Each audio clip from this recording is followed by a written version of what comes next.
Welcome to the Therapy Show podcast. I'm your host, Lisa Mustard. In each episode, I interview a seasoned and knowledgeable talk therapist from the counseling world to glean valuable insights, techniques, and tools that you can apply to your practice and your life. And if you're considering a career in the counseling field or just want to hear about what it's like to be a talk therapist, then this is the podcast for you.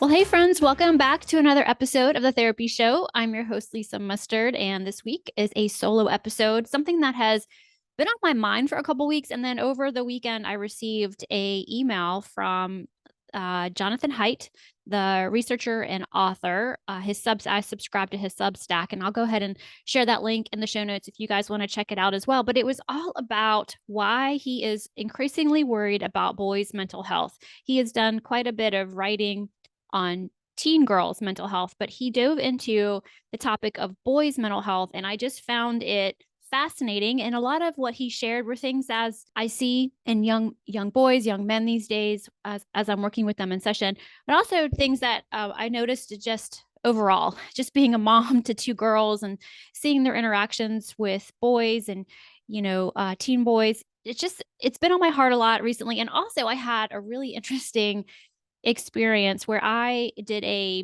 guess you'd call it some type of discovery call with a venture capitalist who is wanting to create some type of, I think, an AI powered mental health tool. I couldn't quite understand what they were going for, but they wanted to get my feedback on if I thought that AI and online mental health tools were valuable, what was my experience with using them in practice, and so on and so forth. And I believe that there are pros and cons to everything. I truly believe that the real change for people happens in relationships. So the relationship with your therapist is utmost importance for people to move and to progress and to overcome obstacles. So for me, it's kind of hard to just say, yeah, have at it with an AI tool.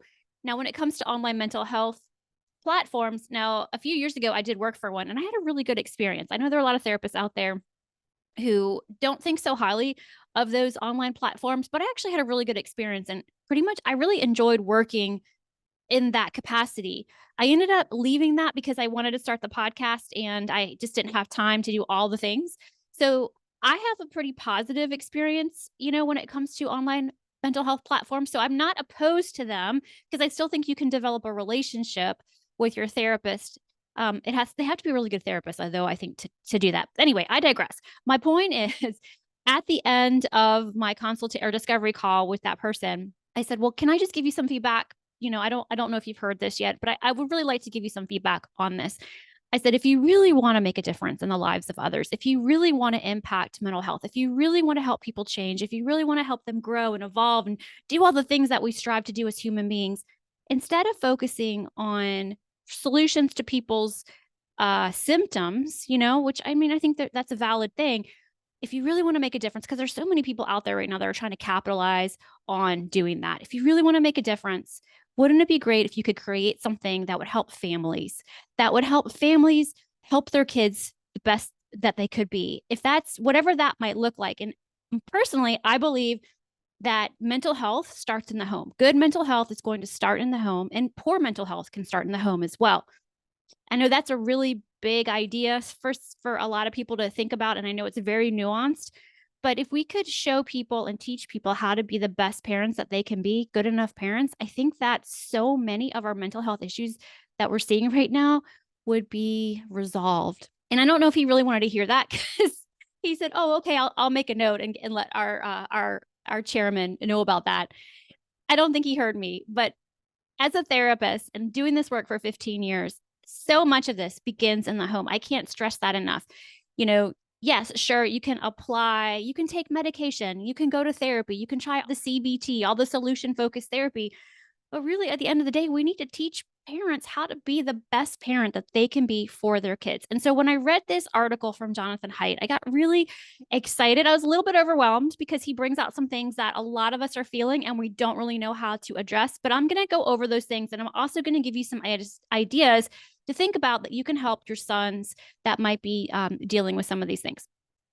Okay, so let's talk a little bit about what he shares in his article. The article is called why I'm increasingly worried about boys. And he also does discuss I'm going to discuss, as well as he does, practical strategies for parents to support their sons during these challenging times. So, the big picture, since the 1970s, there's been a significant shift in the lives of boys, moving away from the real world and towards the virtual world of computers, video games, and smartphones. And this transition has profound implications for their mental health.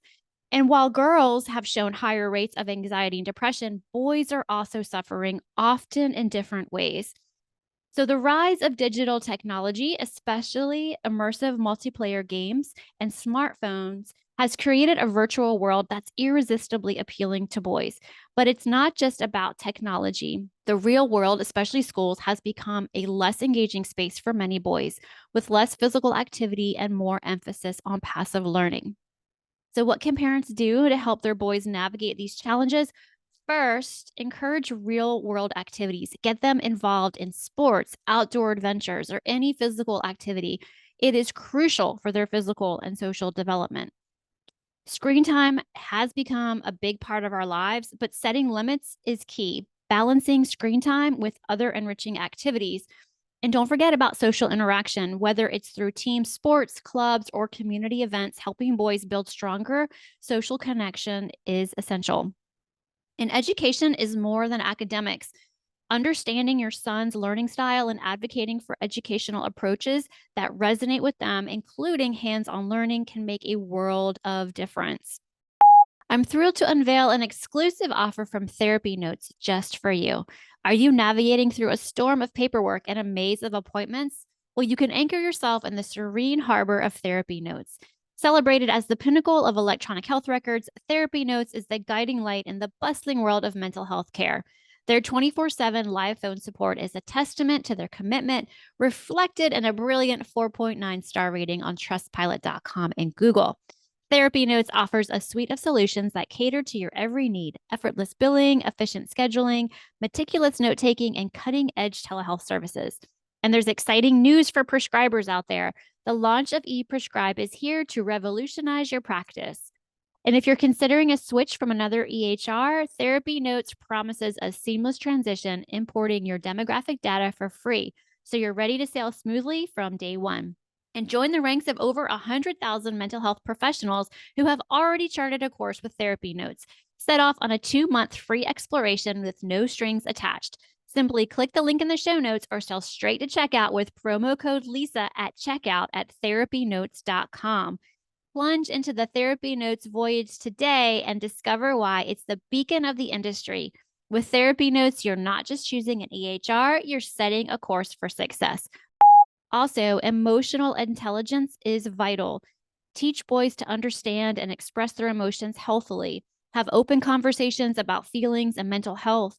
Remember, as parents, we are their role models. Our behavior towards technology, physical activity, and emotional expression sets a standard. And you might need to really take a look at your behaviors towards technology, physical activity, and your own emotional expression. If we are their role models and we aren't doing these things ourselves and in a healthy way, where do you think they're learning these things from? I know that I have really had to take a long, hard look at how I use technology, whether it's for work or also for downtime. I know that my kids are always watching. The same thing with physical activity as well as emotional expression. Now, I have girls, so I know I'm speaking a little bit off the cuff here. I know we're talking about boys, but when I model healthy communication styles or patterns with them, it always pays off dividends for our family. Okay, another thing is creative pursuits like arts and music provide a valuable outlet. They offer a break from the digital world and a chance to express themselves in different ways.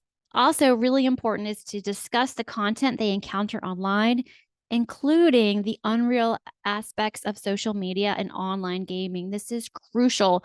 Building resilience and independence is another key area. Encourage activities that challenge them, teach problem solving, and foster independence. And finally, mental health. Stay alert to their signs of anxiety, depression, or other issues.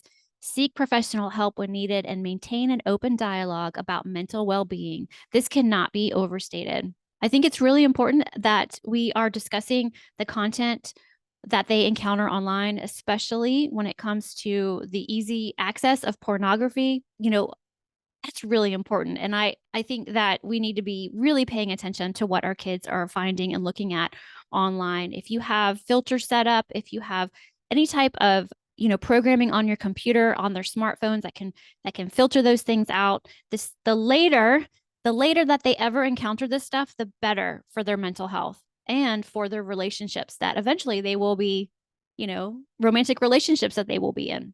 Let's remember that our boys are growing up in a rapidly changing world, so different than when we were growing up in the 80s and even the 90s. And it's our role as parents to guide, support, and empower them.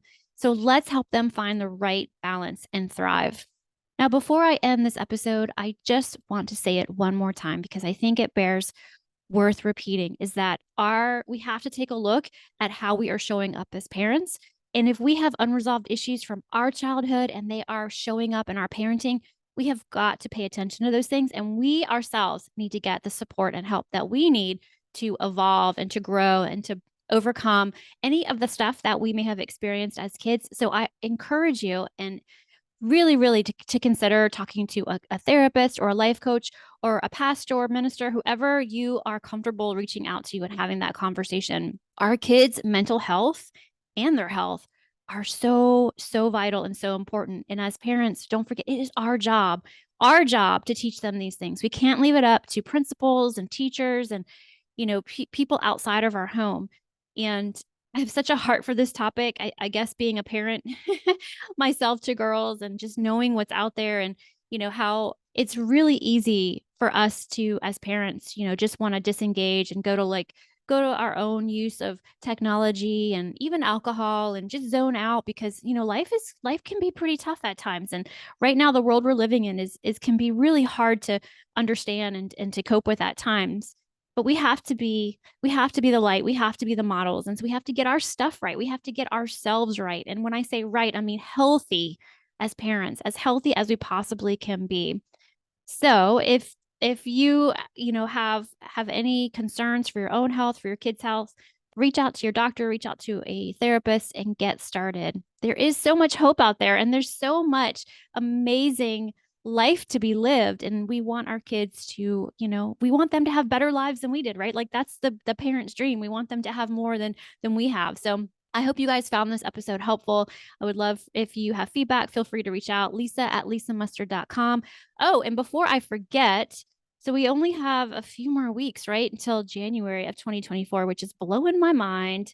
And I have made the commitment in January of 2024 to release a short podcast episode every single day for the month of January, where I'm going to give you actionable tips that you can put into place to level up your emotional wellness. So I hope you've subscribed to the podcast. I hope you, if you haven't, go ahead and hit subscribe on your favorite podcast app player. And yeah, so starting January 1st through January 31, you're going to get a daily episode from me. I feel like I've just bitten off something that's really, really large, really huge, but I'm excited to do it. I've already started creating the content and I just want to help you guys and give you some great tips and support. So I hope you'll have a great rest of your week. And I know we're getting closer to Christmas. So yeah, happy holidays, y'all. And I will talk to you soon. It's essential to understand that the content of these episodes is not a substitute for professional guidance from your therapist or doctor. Before implementing any suggestions, please discuss them with your healthcare professional to ensure they are appropriate for your unique circumstances. Your health and well-being are paramount, so consulting with your doctor is crucial before starting any new practices recommended here. And the Therapy Show with Lisa Mustard and the insights shared by me or my guests are intended purely for educational and entertainment purposes. They should not be considered as professional medical or mental health advice. While Lisa is a qualified marriage and family therapist, her opinions and the information provided should not replace medical or psychiatric consultation. It's always recommended to seek advice from your healthcare provider regarding any decisions impacting your physical or mental health. The Therapy Show with Lisa Mustard is edited and engineered by Chelsea Weaver. If you're looking to start a podcast or ready to take the editing off of your plate, be sure to visit chelseaweaverpodcasting.com. Well, that wraps up another episode of The Therapy Show with Lisa Mustard. I know there are hundreds of thousands of podcasts out there, and I'm thankful you've chosen to listen to mine. Be sure to visit lisamustard.com to access the show notes and discover more fantastic content. And I'd be grateful if you subscribe to the show. Thank you.